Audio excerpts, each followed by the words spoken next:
Hello friends, नमस्कार। प्रचंड प्रयास के ऑनलाइन ऑफिशियल प्लेटफॉर्म पे मैं शिखा मिश्रा आप सभी का हार्दिक स्वागत करती हूँ। आप सभी कैसे हैं? उम्मीद है अच्छे से होंगे और मन लगा के पढ़ाई कर रहे होंगे। चलिए आज हम देखते हैं पॉलिटी का एक नया टॉपिक जिसको समझने में आप सभी को काफी समस्याएं आती हैं। तो आज हम देखते हैं अधिकार। देखिए, अधिकार एक ऐसा बेसिक कॉन्सेप्ट है, एक ऐसा बेसिक टॉपिक है जिसको जानना हमारे लिए बहुत जरूरी हो जाता है, क्योंकि अधिकार सभी के पास हैं, परंतु हम ये नहीं जानते हैं कि अधिकार होता क्या है। अगर सरल शब्दों में कहें तो अधिकार बहुत ही महत्वपूर्ण चीज है, क्योंकि अगर अधिकार नहीं होगा तो हम अपने जीवन को एक व्यवस्थित और सुचारू ढंग से जी नहीं पाएंगे।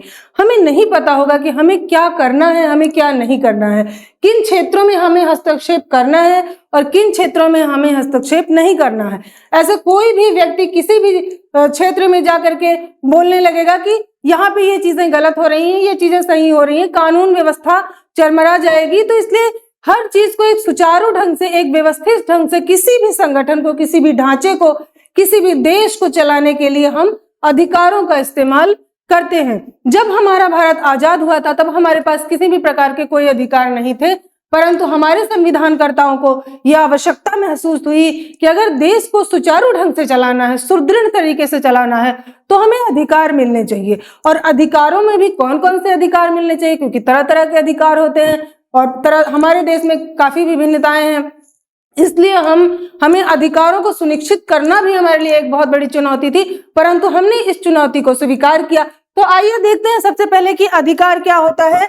अधिकार को अगर हम एक व्यवस्थित ढंग से, सुचारू ढंग से अगर हम परिभाषित करते हैं तो हम कहते हैं अधिकार एक संवैधानिक निश्चय होता है जो सभी नागरिकों के लिए समान होता है।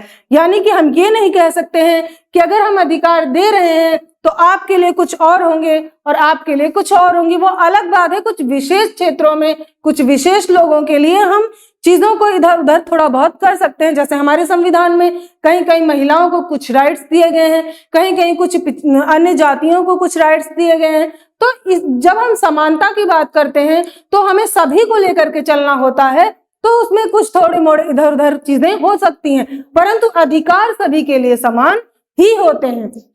अधिकार एक व्यक्ति या समूह को कुछ करने या मांगने का अधिकार होता है। अधिकार एक व्यक्ति या समूह को कुछ करने या मांगने का अधिकार होता है।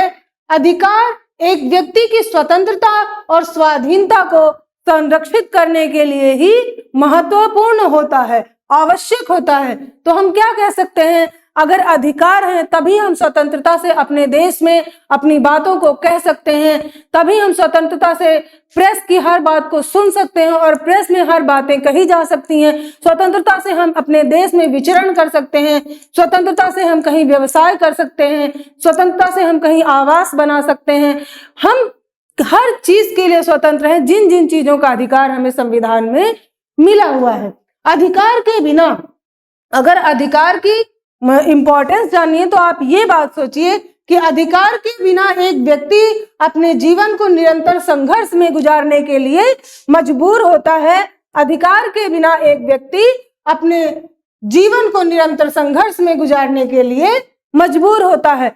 अगर आपके पास अधिकार नहीं होंगे तो आप तरह तरह के संघर्ष करते रहेंगे। आपको कुछ नहीं पता होगा कि आपको कहाँ पे समानता का अधिकार है, आपको कहाँ पे जाना चाहिए, आपको कहाँ पे रहना चाहिए, आपको कहाँ पे व्यवसाय करना चाहिए, कहाँ पे किस प्रकार की स्वतंत्रता आपको है।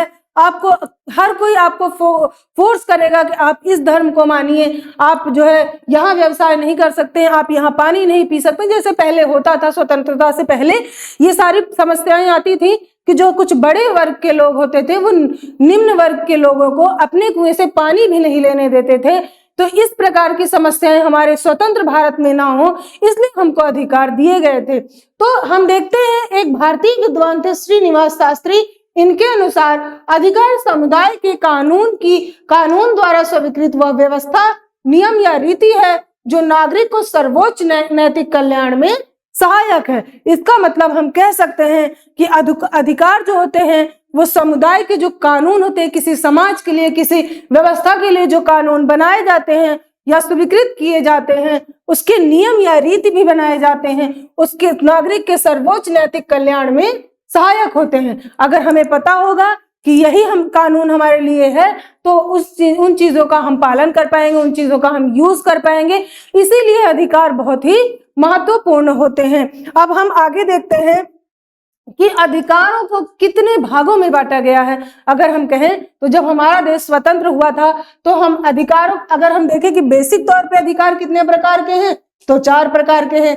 एक है नागरिक अधिकार, एक है नागरिक अधिकार, एक है राजनीतिक अधिकार, एक है सामाजिक अधिकार, एक है आर्थिक अधिकार। यानी कि चारों अधिकार कौन कौन से हैं? नागरिक अधिकार, राजनीतिक अधिकार, सामाजिक अधिकार और आर्थिक अधिकार। परंतु आप सोचिए, एक भारत जो आजाद हुआ है, अपना भारत जो आजाद हुआ है, उसके पास संसाधन नहीं थे कि वो सभी को आर्थिक अधिकार दे सके। उनके पास, हमारा भारत बहुत गरीब अवस्था में था, हम सभी को आर्थिक अधिकार नहीं दे सकते थे। हम सभी को सामाजिक अधिकार और नागरिक अधिकार, राजनीतिक अधिकार तो दे सकते थे, परंतु आर्थिक अधिकार देने की स्थिति में हम नहीं थे। तब हमारे संविधानकर्ताओं ने एक योजनाबद्ध तरीके से काम किया और हमारे अधिकारों को 2 भागों में बांट दिया। हमारे अधिकारों को 2 भागों में बांट दिया। तो हमारे अधिकारों को 2 भागों में बांटा। एक भाग को उन्होंने कहा मूल अधिकार और दूसरे भाग को उन्होंने कहा राज्य के नीति निर्देशक तत्व।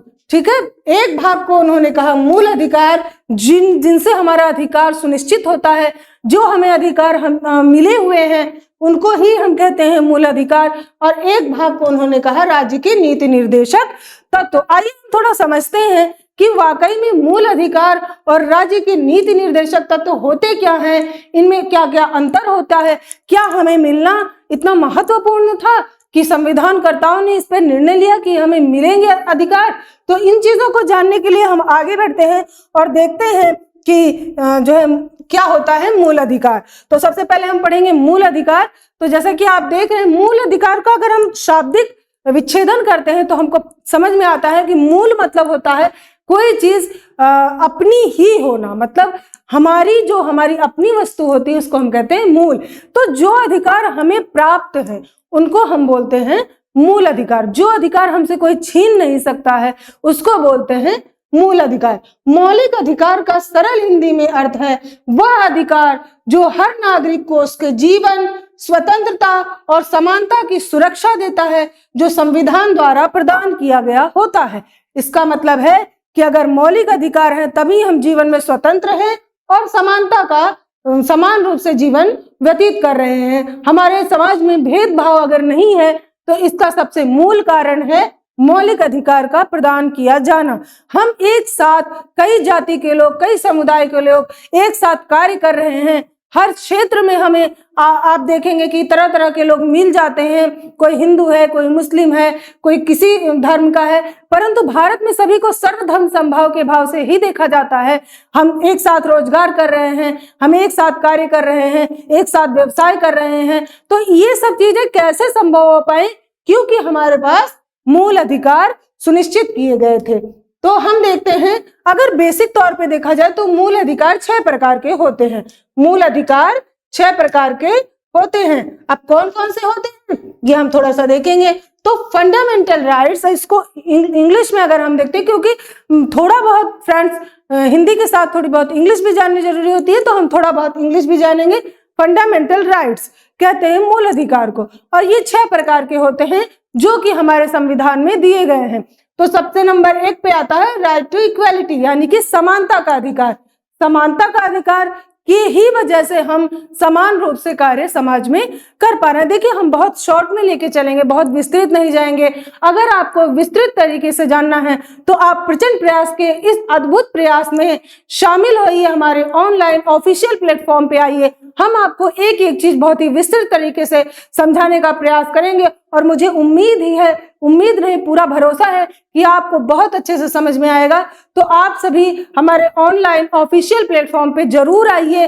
तो हम आगे देखते हैं। पहला है समानता का अधिकार, फिर है राइट टू फ्रीडम, स्वतंत्रता का अधिकार, राइट टू एक्सप्लोजन, शोषण के विरुद्ध अधिकार, right to freedom of religion, धर्म की स्वतंत्रता, उसके बाद है कल्चरल एंड एजुकेशन राइट, हमें संस्कृति और शिक्षा का अधिकार है, और राइट टू कॉन्स्टिट्यूशनल रेमेडीज यानी संवैधानिक उपचारों का अधिकार, जिसको हमारे संविधान निर्माता डॉक्टर भीमराव अंबेडकर ने कहा था कि ये जो है ये हमारे संविधान की आत्मा है, हमारे संविधान की आत्मा है। ठीक है, अब हम आगे बढ़ते हैं तो दूसरा टॉपिक आता है राज्य के नीति निर्देशक तत्व, जो कि हमारे संविधान का दूसरा अधिकार है, परंतु ये अधिकार हमें दिए नहीं गए हैं, ये अधिकार हमें दिए नहीं गए हैं। ये अधिकार राज्य को निर्देशों के रूप में दिए गए हैं कि जब हमारा भारत धीरे धीरे अपनी विकसित अवस्था में आता हुआ जाएगा, तब हमें ये इन अधिकारों को समाज को प्रदान किया जाना है। ये सरकारों के द्वारा समाज को प्रदान किया जाना है, इसलिए जो है ये अधिकार केवल संविधान में लिखे गए हैं, इसको हम इस्तेमाल नहीं कर सकते हैं तब तक जब तक इस पर कानून नहीं बना दिया जाता है।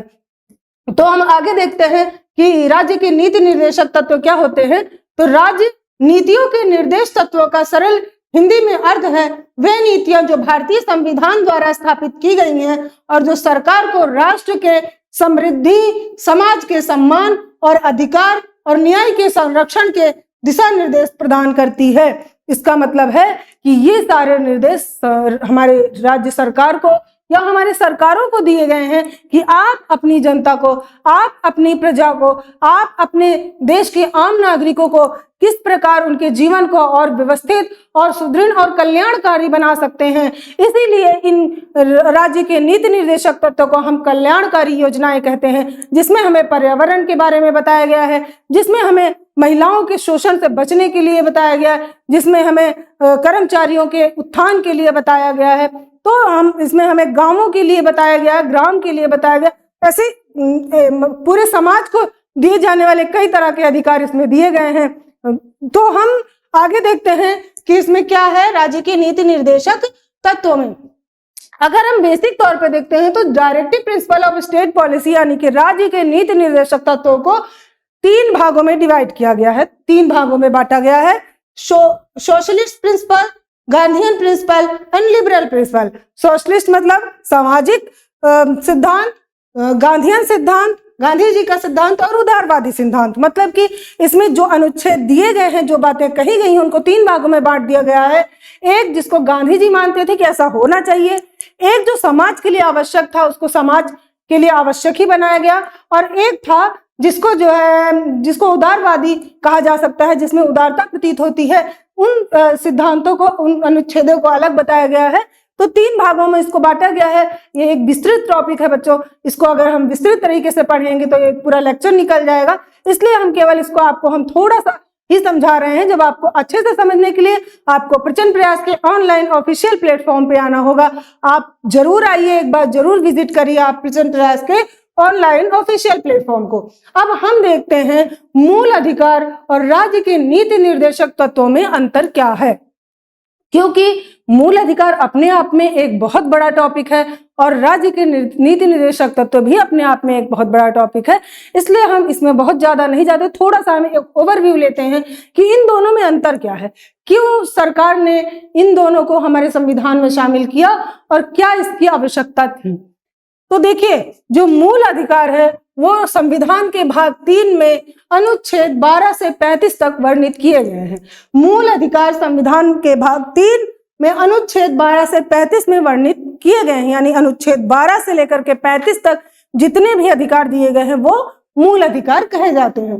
और संविधान के भाग 4 के अनुच्छेद 36 से 51 में राज्य के नीति निर्देशक तत्वों का वर्णन किया गया है, जिसमें आपको बहुत सारी बातें बताई गई हैं। आपको विदेश नीति के बारे में भी बताया गया है, पर्यावरण के बारे में बताया गया है। हमें नहीं बताया जाता, वो सरकारों को बताया जाता है कि आप इन व्यवस्थाओं को लागू करिए।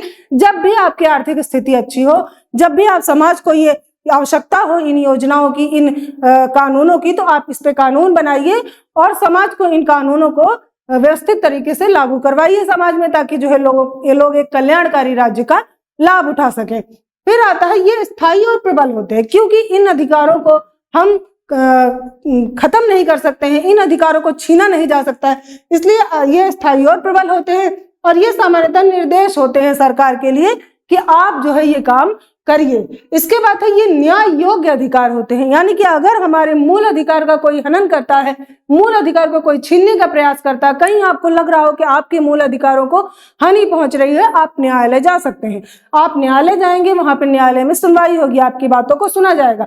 परंतु नीति निर्देशक तत्व नियायालय द्वारा प्रवर्तनीय नहीं है, यानी कि हम अगर जो अनुच्छेद 36 से 51 तक जो बातें कही गई हैं, इन बातों को अगर ये अधिकार हमें नहीं मिल रहे हैं तो हम न्यायालय नहीं जा सकते हैं। हम न्यायालय में जाके ये नहीं कह सकते हैं कि हमको ये अधिकार क्यों नहीं दिए जा रहे हैं, क्योंकि यहाँ पे ज्यादातर आर्थिक अधिकार की बात कही गई थी।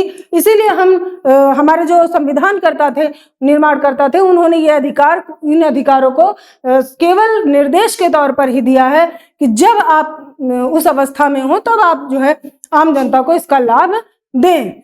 उसके बाद है ये अमेरिकी संविधान से लिए गए हैं, क्योंकि हमारे संविधान में ज्यादातर चीजें हम जो है अलग अलग देशों के संविधान से लिए हैं। अब ऐसा नहीं कह सकते हैं कि पूरा वैसा का वैसा ही ले लिए हैं। तो हमारे संविधान निर्माणकर्ताओं ने जब संविधान का निर्माण किया था तो उन्होंने 60 देशों के संविधानों का आकलन किया, उसको पढ़ा, उसके बाद उनको जो चीजें सही लगी अपने देश की स्थिति के अनुसार वो चीजें उन्होंने हमारे देश में शामिल कर ली, हमारे संविधान में शामिल कर ली। तो जो अमेरिकी संविधान है वहां पे मौलिक अधिकार दिए हुए थे नागरिकों को, उन मौलिक अधिकारों को हमारे संविधान में भी शामिल किया गया था, परंतु वो वैसा नहीं है जैसा अमेरिका के नागरिकों को संविधान में मौलिक अधिकार दिया गया। हमारा मौलिक अधिकार काफी अलग है वहां से। उसके बाद है कि नीति निर्देशक तत्व आयरलैंड के संविधान से लिए गए हैं। तो जो नीति निर्देशक तत्व हैं वो आयरलैंड के संविधान से लिए गए। इसका मतलब आयरलैंड के संविधान में भी नीति निर्देशक तत्व दिए गए हैं। सरकारों को निर्देश दिया गया है कि आप आम जनता के लिए कल्याणकारी योजनाएं लाइए, कल्याणकारी कानून बनाइए, कल्याणकारी राज्य की स्थापना करिए। इसलिए जो है हमारे संविधान निर्माणकर्ताओं ने नीति निर्देशक तत्व को आयरलैंड के संविधान से ग्रहण किया है। इसके बाद आते हैं कि हम देखते हैं कि जो मौलिक अधिकार और नीति निर्देशक तत्व हैं इनकी प्रकृति कैसी है। तो जो मौलिक अधिकार हैं ये नकारात्मक प्रकृति की है। नकारात्मक का मतलब होता है कि वहां पे जो है ये बताया गया है कि सरकारों को क्या नहीं करना है। उन्होंने कुछ प्रतिबंध लगाए हैं सरकारों पर, क्योंकि हमारे मौलिक अधिकारों को छीना नहीं जा सकता है। परंतु अगर कभी ऐसा होता है कि जो है कोई आपातकालीन स्थिति आती है तो उसको निलंबन भी किया जा सकता है ना। तो इसलिए जो है इनको नकारात्मक बताया गया, क्योंकि इसमें क्या नहीं करना है इसके बारे में वर्णन किया गया है। सरकार ऐसा नहीं कर सकते हैं, सरकार शोषण नहीं कर सकती है, सरकार हमारे धर्म की स्वतंत्रता को जो है छीन नहीं सकती है। हर चीज मतलब वहां पे ये बताया गया कि सरकारों को क्या नहीं करना है, तो इसलिए इसको हम नकारात्मक प्रवृत्ति का कहते हैं। और जो नीति निर्देशक तत्व है ये सकारात्मक प्रवृत्ति है, क्योंकि यहाँ पे राज्य को निर्देश दिए गए हैं कि आपको ये चीज करना ही करना है या फिर इसको करना चाहिए। आपको निर्देश दिया गया है, आपको ये करना चाहिए, तो इसमें सकारात्मकता आती है, पॉजिटिविटी आती है। परंतु अगर राज्य को बताया जा रहा है कि आपको ये नहीं करना चाहिए, आप पे ये प्रतिबंधित है, तो वहां पे नेगेटिविटी आती है, नकारात्मकता आती है। उसके बाद है नागरिक केंद्रित होते हैं। नागरिक केंद्रित का मतलब होता है कि यहाँ पर एक व्यक्ति विशेष को अधिकार दिया गया है, किसी समाज को, समूह को नहीं, एक व्यक्ति विशेष को, हर व्यक्तियों को अधिकार दिया गया है कि आप ऐसा ऐसा कर सकते हैं। आपके पास समानता का अधिकार है, आप कहीं भी जा सकते हैं, पूरे देश में व्यवसाय कर सकते हैं, आप बोल सकते हैं, आप सुन सकते हैं, आप जो है सम्मेलन कर सकते हैं, समारोह कर सकते हैं, आपका शोषण नहीं किया जा सकता है, आपको धर्म की स्वतंत्रता है, आपको कोई ऐसी परेशानी आती है तो आप जो है संवैधानिक उपचारों का अधिकार आपके पास है, आप न्यायालय जा सकते हैं। तो ये कहा जा सकता है कि यहाँ पर नागरिकों को बताया जा रहा है कि आप क्या क्या कर सकते हैं। और ये राज्य केंद्रित है। इसका मतलब है कि जो नीति निर्देशक तत्व है वहां पर राज्यों को बताया जा रहा है कि आपको क्या क्या करना चाहिए, आपको अपनी आम जनता को, आपके अपने आम नागरिकों को कौन कौन से अधिकार देने चाहिए, कौन कौन सी व्यवस्थाएं लागू करनी चाहिए, आपको विदेश नीति कैसी रखनी चाहिए, आपको जो है महिलाओं के साथ कैसा बर्ताव करना चाहिए, रोजगार में उनको समान अवसर देने चाहिए, जो है उनको जो कामगार लोग हैं, मजदूर वर्ग के लोग हैं, उनका उत्थान कैसे करना चाहिए, तो पर्यावरण की सुरक्षा करनी चाहिए। ये सारी चीजों का जो निर्देश है वो राज्यों को दिया गया है, इसलिए इसमें कहा जाता है कि ये राज्य केंद्रित हैं। ये राजनीतिक लोकतंत्र की स्थापना करते हैं। इसका मतलब है कि जो मौलिक अधिकार है इससे एक राजतंत्र की स्थापना होती है, एक राजनीतिक लोकतंत्र की स्थापना होती है। लोगों को पता होता है कि हमारे राज्य में हमको कौन कौन से अधिकार दिए गए हैं और हम किस प्रकार स्वतंत्र हैं। और ये आर्थिक लोकतंत्र की स्थापना करते हैं, यानी कि जो नीति निर्देशक तत्व हैं, डायरेक्टिव स्टेट पॉलिसीज हैं, वो जो है हमें बताती हैं कि हमें किस प्रकार अपने आर्थिक स्थिति को सुदृढ़ करना है। परंतु ये अधिकार हमें तभी मिल सकते हैं जब वहां की सरकारें उस योजनाओं को, उन नियमों को जो है कानून बना करके हमारे सामने प्रस्तुत करेंगी। लेकिन क्योंकि जब हमारा भारत आजाद हुआ था तो हमारे पास इतने संसाधन नहीं थे कि हम सभी को आर्थिक रूप से सुदृढ़ कर सके, तो इसलिए वहां पर केवल हम निर्देश के रूप में ही इन बातों को शामिल किया गया था। तो ये राजनीतिक लोकतंत्र की स्थापना करते हैं और नीति निर्देशक तत्व जो है ये आर्थिक लोकतंत्र की स्थापना करते हैं। इसकी विषय वस्तु विस्तृत है। हाँ, कहा जाता है कि संविधान में एक बहुत व्यापक टॉपिक है, एक बहुत बड़ा जो है क्षेत्र है मौलिक अधिकार का, एक विस्तृत विषय वस्तु है मौलिक अधिकार। इसलिए कहा जा सकता है इसकी विषय वस्तु विस्तृत है। ये बहुत बड़ा एरिया है मौलिक अधिकार। अगर आप पूरा अच्छे से पढ़ने लगिए तो कम से कम 2 से 3 लेक्चर निकल जाएंगे, परंतु मौलिक अधिकार खत्म नहीं होगा।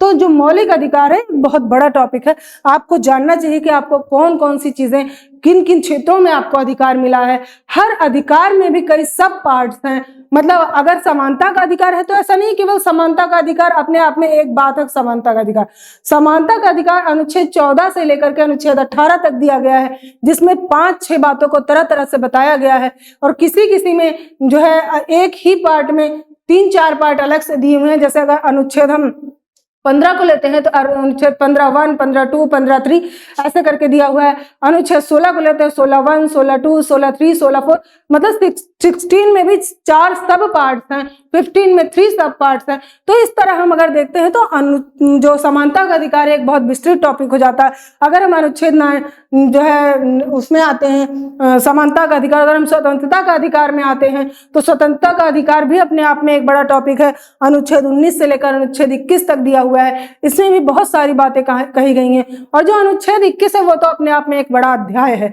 क्योंकि उसमें मुझे लगता है जीने के अधिकार के लिए जितना भी कुछ जरूरी है सब कुछ लिख दिया गया है। तो अगर हम इस तरह पढ़ने बैठेंगे तो मौलिक अधिकार एक बहुत व्यापक टॉपिक है और हम पढ़ते ही जाएंगे।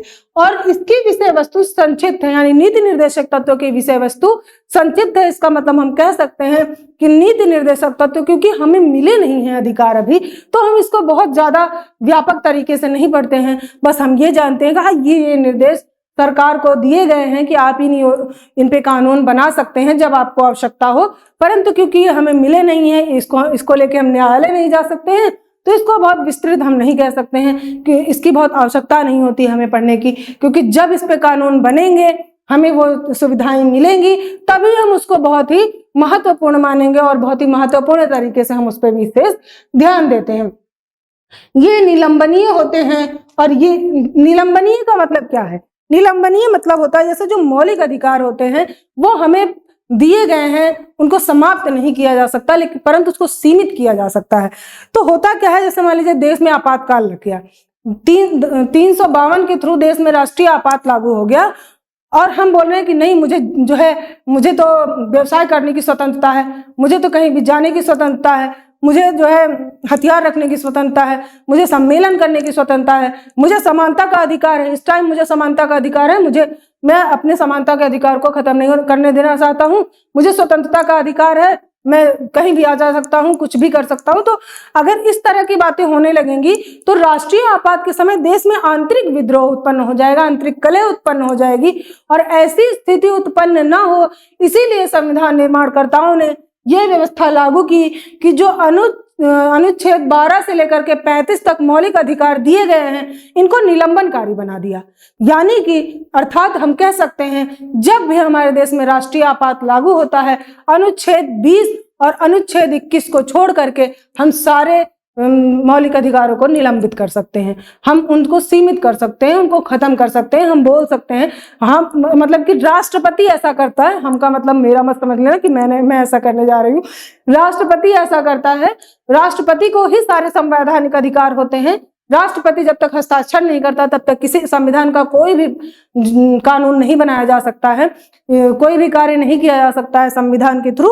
तो इसलिए राष्ट्रपति उस टाइम अनुच्छेद 20 और 21 को छोड़ करके सारे जो है मौलिक अधिकारों को निलंबित कर सकता है, उसको खत्म कर सकता है, हटा सकता है। हम ये नहीं चिल्ला सकते हैं कि राष्ट्रीय आपात लगा है और मुझे तो समानता का अधिकार है, मुझे तो स्वतंत्रता का अधिकार है, मैं बिल्कुल यहाँ से हटूंगा नहीं।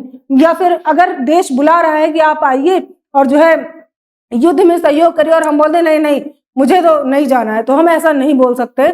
हमें उस टाइम पे जो है हमें कोई अधिकार नहीं मिलते हैं, केवल 20 और 21 अनुच्छेद में जो अधिकार दिए गए हैं वही अधिकार हमें मिलते हैं। इसलिए हमें उस टाइम पे हम अपने मौलिक अधिकारों को लेकर न्यायालय में नहीं जा सकते हैं। तो सोचिए संविधान निर्माणकर्ताओं ने कितनी गहराई से आकलन किया होगा स्वतंत्र भारत का या फिर भावी स्वतंत्रता, भावी समाज का, कि किस प्रकार जो है समाज आगे विकसित होगा और किस प्रकार समाज आगे बनेगा, कैसे लोगों को आगे रहना होगा। इसीलिए उन्होंने शायद संविधान में कुछ ऐसी वो रखी कि संविधान को बहुत ही कठोर भी नहीं बनाया कि आप जो इसमें कोई बदलाव नहीं कर सकते, संविधान को लचीला भी बनाया कि आप इसमें बदलाव कर सकते हैं, तभी जब जरूरत पड़ती है तो हम कानून बना करके कुछ कुछ चीजों को हटा सकते हैं। जैसे जो मौलिक अधिकार थे, हमें संपत्ति का भी एक अधिकार मौलिक अधिकार में दिया गया था, परंतु जब हमें आवश्यकता हुई और हमें लगा कि नहीं संपत्ति का अधिकार अगर मौलिक अधिकार बना दिया जाएगा तो सरकार कोई भी कार्य नहीं कर पाएगी। भाई सड़क बनवाना है और सरकार बोल रही है कि हमें तो सड़क बनवाना है, और उसमें किसी का खेत आ रहा है, किसी किसान को बोल रहा है नहीं भाई हम तो खेत नहीं दे पाएंगे, तो हम सड़क नहीं बनवा पाएंगे। इस तरह ये चीजें होती हैं कि जो है हम इसको निलंबनकारी बनाते हैं और ये अनिलंबनीय है। इसका मतलब है कि जो नीति निर्देशक तत्व हैं इनको निलंबित नहीं किया जा सकता, क्योंकि ये हमें मिले ही नहीं तो हम इसका निलंबन क्या करेंगे। जब कोई चीज हमें मिलेगी तभी तो हम उसका निलंबन करेंगे, अगर वो चीज हमें मिलेगी नहीं तो हम उसका निलंबन क्या करेंगे, है ना। तो जैसा कि मौलिक अधिकार क्या है वो निलंबनीय है, परंतु नीति निर्देशक तत्व निलंबनीय नहीं है। इन्हें न्यायिक प्रणाली की सहायता से प्राप्त किया जा सकता है। मैंने आपको अभी तुरंत ही बताया है कि जो मौलिक अधिकार है इसके लिए हम न्यायालय जा सकते हैं, कोर्ट केस कर सकते हैं, वहां पे सुनवाई होगी और हमें इनको प्राप्त करने में सुविधा होगी। तो इनको न्यायिक प्रणाली की सहायता से प्राप्त किया जा सकता है कि इनको मौलिक अधिकारों को, और इन्हें सरकार द्वारा अपनाया जाता है। इसका मतलब है कि जो नीति निर्देशक तत्व हैं उनके लिए हम न्यायालय नहीं जा सकते हैं, केवल सरकार उसको देखती है कि जो है अगर ये जरूरी है तो इसको हमें अपनाना चाहिए, और हर समाज के लिए जो व्यवस्था लागू होती है वो हर समाज में अपने हिसाब से वो उसको लागू कर सकता है। ऐसा नहीं कि एक क्षेत्र में अगर लागू हो रही दूसरे क्षेत्र में नहीं हो रही तो हम लड़ने चले जाएं कि नहीं नहीं मैं हमारे यहाँ तो जो है, अब जैसे गोवा में है तो गोवा में सिविल जो है वो अनुच्छेद 44 लागू है, परंतु पूरे भारत में लागू नहीं है। तो हम ये नहीं कह सकते हैं कि हमें भी ये अधिकार मिलना चाहिए, हमें ये अधिकार नहीं मिलता है तो हम उसके लिए कोर्ट नहीं जा सकते हैं, है ना। तो ये केवल सरकार द्वारा अपनी स्थितियों के अनुसार अपनाया जाता है। ये नागरिकों के बीच संविधान की रक्षा के लिए होते हैं, क्योंकि नागरिकों का शोषण नहीं हो इसलिए नागरिकों के बीच संविधान की रक्षा के लिए, मतलब ये संविधान में नागरिकों की रक्षा के लिए होते हैं कि आप जो है स्वतंत्र हैं, आप समानता के अनुरूप ही कार्य करें, इसलिए ये अधिकार हमें दिए गए हैं। और इन्हें सामाजिक, आर्थिक और सांस्कृतिक सुधार के लिए बनाया गया है राज्य के नीति निर्देशक तत्वों को। ये न्यायिक प्रणाली द्वारा निष्पादित किया जा सकता है। ये तो मैंने आपको समझा दिया है कि इसका निष्पादन हो सकता है मौलिक अधिकारों का, और नीति निर्देशक तत्वों का निष्पादन नहीं किया जा सकता है। तो मुझे उम्मीद है फ्रेंड्स आप सभी को आज का टॉपिक बहुत अच्छे से समझ में आया होगा, और प्रचंड प्रयास की पूरी टीम जिन प्रयासों के साथ आपके सामने उपस्थित हुई है उसके लिए आप जरूर हमारा सहयोग करेंगे। मुझे उम्मीद है आप हमारा सहयोग करेंगे। आप हमारे ऑफिशियल प्लेटफॉर्म पे जरूर विजिट करिए। अगर आपको लगता हो कि हम सभी मेहनत के साथ आपके लिए उपस्थित हुए हैं तो हमारे चैनल को लाइक करिएगा, शेयर करिएगा और सब्सक्राइब करिएगा। शेयर जरूर करिएगा, जिन बच्चों को हमारी ज्यादा आवश्यकता है, हम वहां तक पहुंचना चाहते हैं, पूरे भारत में पहुंचना चाहते हैं, तो प्लीज आप हमारे चैनल को लाइक करिए और शेयर ज्यादा से ज्यादा करिए। इन्हीं शब्दों के साथ मैं अपनी बातों को यहीं विराम देती हूँ। उम्मीद है आप सभी को हमारा आज का टॉपिक जरूर समझ में आया होगा। धन्यवाद। जय हिंदी, जय हिंदुस्तान।